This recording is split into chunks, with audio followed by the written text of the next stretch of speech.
Atlanta's Inspiration Station, Praise 102.5. It is Jekalyn Carr's Family Affair. And today I'm excited because we have another exciting episode. Today we have an incredible guest. He's a pastor. He's an author. He's an artist. Does a lot of great things, plus more. So family, welcome inside of the studio. Pastor Mike Todd. What's going on, You sister? want us to call you Pastor Mike Todd or Mike Todd today? No, because you wear a lot of hats. I do wear a lot of hats, but depending on how you know me and meet me, you can call me my name. Gotcha, so as long as Michael is in there and you don't call me exactly, crazy. Exactly. You understand what I'm saying? I'm good. So I love you. It's so good to see you. You good? You too. I'm great. What about yourself? You got a lot going on. A lot going on. Last time I saw you was at the Stellars. Yes. But you're going to talk about that. And you was at the Stellars. Let's talk about how you was at the Stellars, killing them. Thank you. I mean, just get a people. Like, who is Mike Todd? Because again, like I say, you have a lot of layers to your life. How's the journey looking for you right now? Man, I'm blessed. Like 15 years ago, when no lights, camera, or action were a part of my life, just servanthood and obedience in the dark. I made a commitment to God that if he ever did the things that he showed me, that I would stay diligent and steward over them with everything that I had. And he kept his end of the bargain. And so I got to keep mine. Yeah. And so that means being a family man, a husband, a pastor, a leader, an author, a producer, a filmmaker, all the different things, because those are all things God gave me. And I'm not going to disappoint the moment because of my inability to be able to handle what God's given me. And so just grateful to be here, to be sitting here. We talking about all kinds of stuff today. But just overall, if I could sum it up in one word, I'm just grateful. Yeah, I love that. You have your book, Damaged But Not Destroyed. And in your book, you speak about personal struggles. Yeah. I want to know what part of your journey was the hardest to write about, and why was it important to include it? Yeah, so I think there's several parts of my journey that were hard to write about because it really happened. Yeah, right. And I know that a lot of people try to fake what happened to them. They try to act like they weren't a part of certain situations. One of the hardest parts to talk about is when I broke my girlfriend's trust that would become my wife. And I did some things when we were young. We were high school sweethearts. We were 15 years old. She watched me go from a boy to a man. Yeah. And when I broke her trust in my 10 months of insanity, which I really wrote deeply about in my first book, Relationship Goals, that was hard to write about because I knew we were going to have to almost relive that in our real life. It was current, but it was so old. Right. But it still had impact. Yeah. And I talked to her and I was like, hey, are you okay with me sharing where I was and where I am now? Because I really want people to be helped. Yeah. And this is my whole thing, Jekalyn. God doesn't bless who you pretend to be. Yes, right. He blesses who you really are. Yeah. And I just think that so many times people sanitize their testimonies to the point where you're unrealistic. Like, I don't even want to talk to you because you've always been holy. Yeah. No, you used to be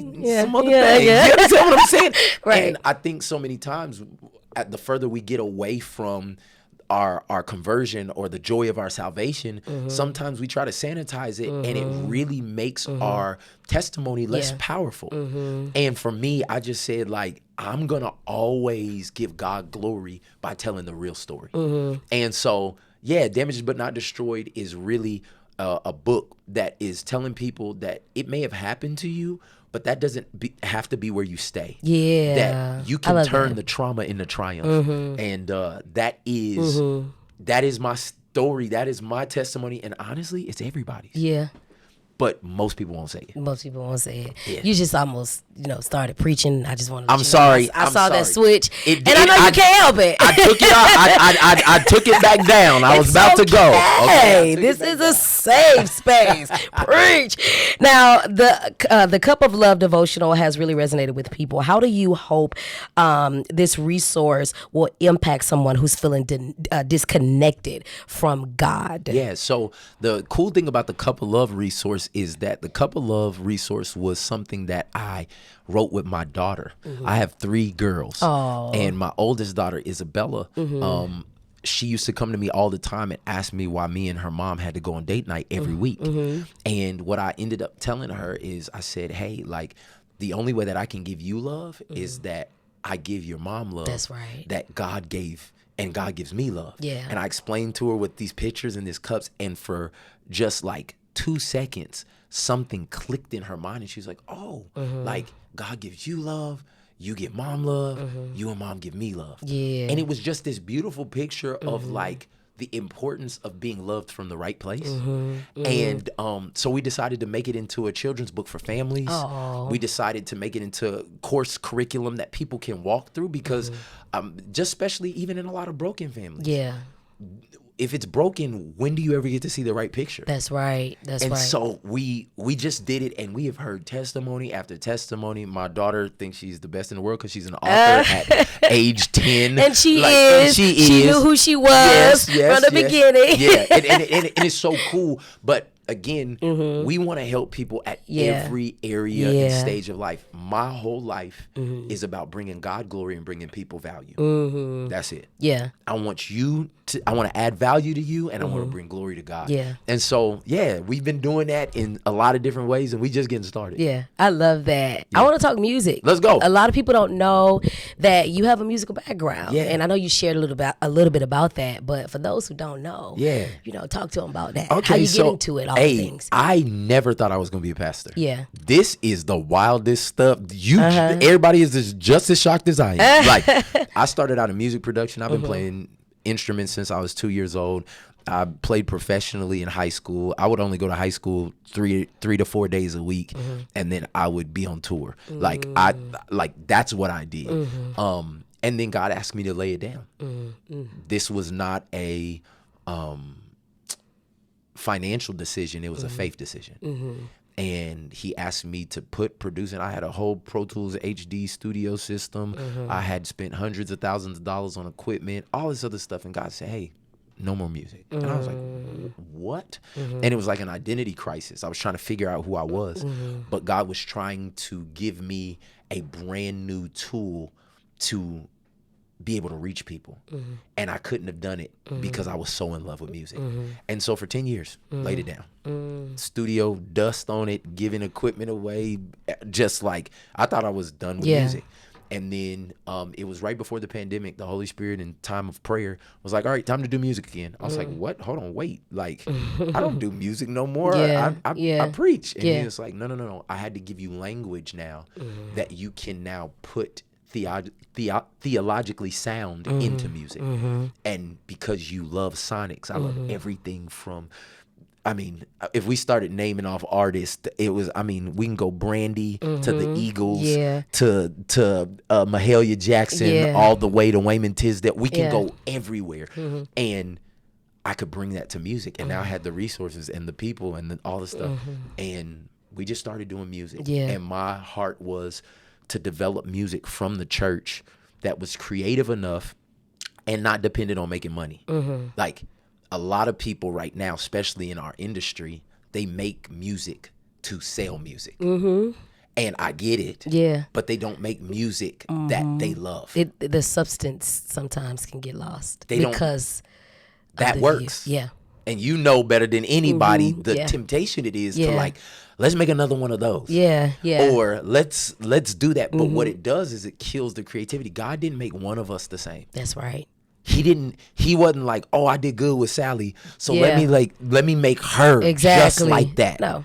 It was his creativity that kept evolving. And that's why we see so much diversity and beauty. And I feel like in the gospel music industry currently right now, there's trying to be a resurgence of actual like creativity, like that. Like, if it streams, if it sells, like, great. But, like, I had to get this out. Like, God put it in me. I have a responsibility. And so that's what we're trying to do. It's not about getting to a place. It's like, this just can no longer be in my heart, in my mind, in my, like, I got to get it out. And for whoever it connects with, it connects with them. For. And so Transformation Worship is that collective. Like, we released 4 albums last year, 28 songs. 4. I'd be like, y'all gonna get an album every 3 years. Y'all gonna get one when I feel like I feel like it. And you have earned that, Jekalyn Carr. I want to say you have earned giving us a 3-year hiatus, I'm tickled.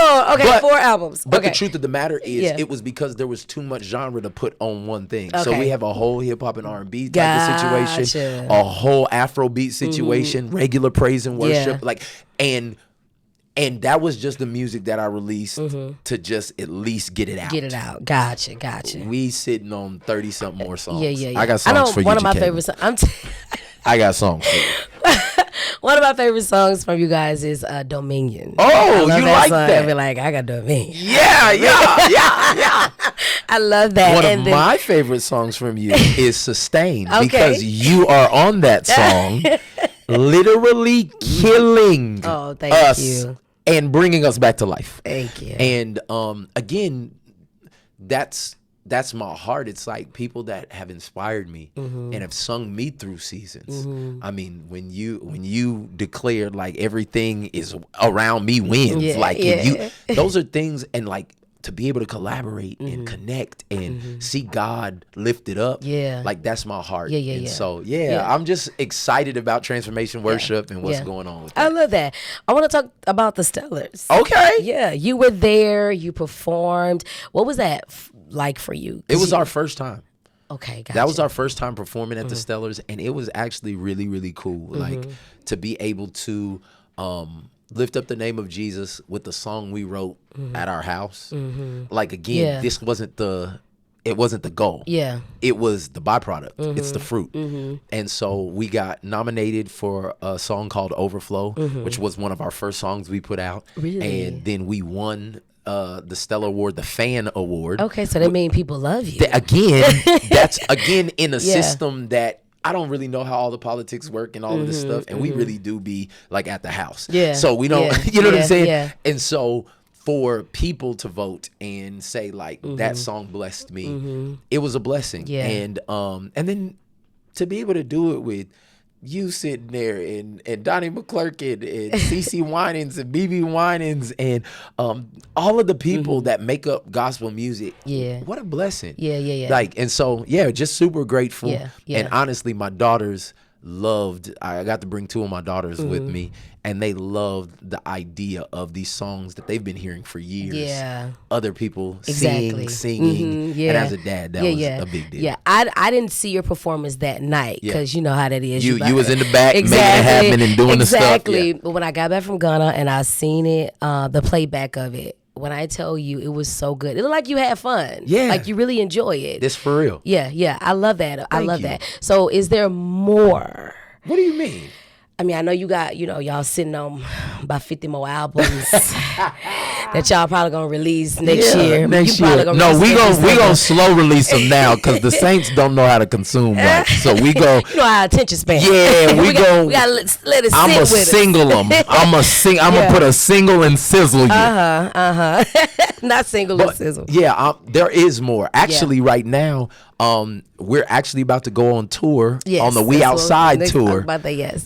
With Todd Tribbett and Kierra Sheard. And it's about to be a full situation. Yeah, you coming back on tour. I know you talked about you being on tour in the past. So how does it feel? You're getting ready to... Yeah. I don't know. I actually don't know how I feel. Yeah, we're gonna be fine. I think the people is where it's gonna come alive for me. I mean, as far as the production and the stuff, I mean, we God has blessed us. If you've ever come to Transformation Church, God's given us the ability. We do this every week. The truth of the matter is, though, that people change atmospheres. When you get different struggles and needs and expectation in a room, you already know it changes what a song that you may have sang somewhere else, it changes the meaning of it and all that. So we can't wait to get outside and be with the people. I haven't ministered out, or I mean, I have young kids right now, so I don't go places a lot. Like literally, this is my first time in 3 years to go outside. Like I ain't been outside. And so I can't wait to meet all the Transformation Nation people, all the people that rock with TC, all being with Ty. I mean, there's nobody with more energy. Yes. And it's on another level. It is. He can do 50 cities, and that 51st one, he's still gonna be the same. It's like, what are you on, brother? Because I need some of that. Yes. And I mean, but his heart is even more just like for the kingdom. Yeah. And then my sister Kiki. Yes. She about to sing the house down. She's a full nut. She gonna make you sing. And she's gonna make everybody sing. Yes. Like it's gonna be fun. And we just want to do something that brings the body of Christ together. Yeah. Right now there's so much division. There's so many people in groups and in sects and all that other stuff. And we want to be like, hey, what does the kingdom look like? Yeah. It looks like us together. So it's going to be fun. I love that. Before we let you go, because I know, we can keep you here all day. Come on, me and you can talk. You're my sister. We can talk. What do you love the most about what you do? Because again, like I said, you do a whole lot. You're a father, you're a husband, you're a pastor, you do music, all the things. And I know it's hard to choose, but when it comes to your journey as a whole, what do you love the most about Mike Todd? Yeah, I love being Natalie Todd's husband. Yes. And I say that because the best parts of my life, people don't get to see on Instagram. Right. The things that have changed God's level of trust with me are the things that I do that only she sees. And I tell people this all the time. You can't Instagram integrity. That's right. And you can't Facebook faithfulness. That's right. Those are things that only God can judge in people who see you at your worst and at your best. That's right. And so my wife has seen me and held me and helped me in every season. I'll get emotional, Jekalyn, talking about it, but because she's my everything. This is a safe space. This is a safe space. And so I just pray that people would find somebody or be someone. That's right. Yeah. That could be that for somebody, because I would not be here today, the man that I am, with the things that God has given me, had it not been that he gave me her first. And so the best part of my life is when I get to go home tonight and see her. Yes. And, it's going to be great. And then after that is them kids we create.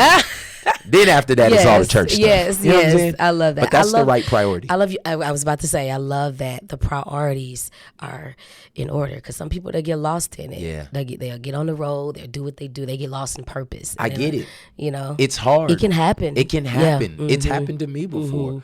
But the truth of the matter is, if it gets out of priority, something is suffering that you actually want to be good. Yeah. And many times, if you don't get it right, that thing that you really want, it'll no longer be there. That's right. And I've just seen it too many times. Yeah. And another gig here, another 1,000 here, another that. It's like 10 years from now, you won't remember that. You don't even remember what you spent it on. You won't even remember. Like, it's not even worth it. And so investing in the long game is like my thing right I now. love that. How important is balance to you? Like, what are some of the things you like to do to have fun outside of ministry out of and all stuff? of this, so like me, I work out all the time. I see you be in the gym too. I'm too cool. I see you be in the do gym. my best. So I work out. I actually turned my garage into a gym so that I didn't have no excuse. Yes. And so me and my wife, we love documentaries. So we watch a bunch of documentaries all the time. Yeah. We like food. Hello. Hello. We like food. Yes. And so we try to find stuff. And then we like to travel. Like one cool thing, I got to take my wife and her mother, who's 70, for Mother's Day. I got to take her to Paris and Egypt. Oh. And just like experiences, like things, but like experiences, that's really cool. And then I like playing Go Tickle with my son, swimming with my kids. Yes. And then in the studio. Yeah. Like, I like making music for fun. And just seeing what happens. So I love it. I love that too. Well, thank you for coming. Give the people all your information. You're working on a new album. Yeah. Well, I know you. We already established that.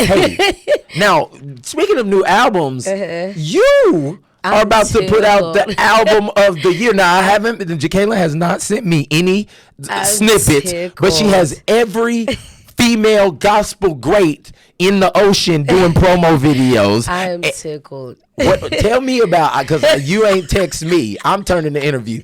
Tell me about your album that's coming out. I am tickled. Go. Not go.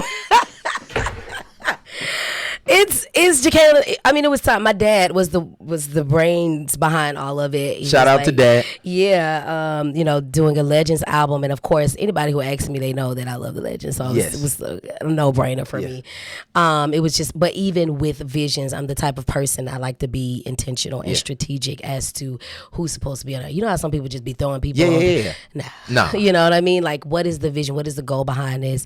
And everybody on there, I called them or text them, and it was an immediate yes. Like, they were excited. God. So I'm excited. I mean, it's Dorinda, it's Yolanda, Shirley Caesar, Kimberell, I thought. Winans, yes. Kimberell? And who else did you say? BB Winans. Harvey Watkins Jr., the Williams brothers. Who else could make this album besides Jekalyn Carr? I'm just saying. I'm tickled. No, I want to give you your flowers, because there's not many people in our generation that have that level of honor for those who have come before, as well as can even.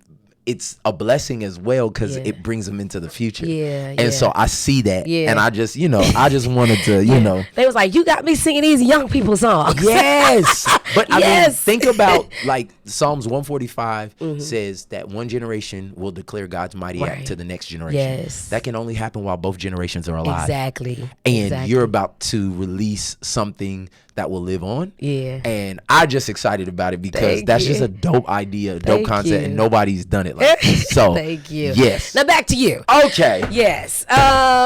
Your Instagram, all the social media handles. You can follow me at I am Mike Todd on everything.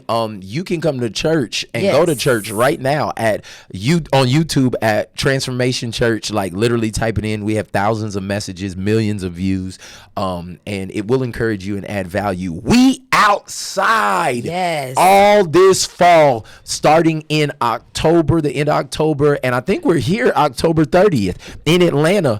And so we want you to come get your tickets right now. Todd Tribbett, Kierra Sheard, Transformation Worship, and we got some other special guests coming, depending on the city you pull up in. We outside. Yes. Maybe we can get Jekalyn to come in and squall a little bit. No. I am tickled. Thank you so much for stopping by the show. That's why you have to stay tuned in. Make sure you put that notification bell on, all the things, because you never know who's stopping by.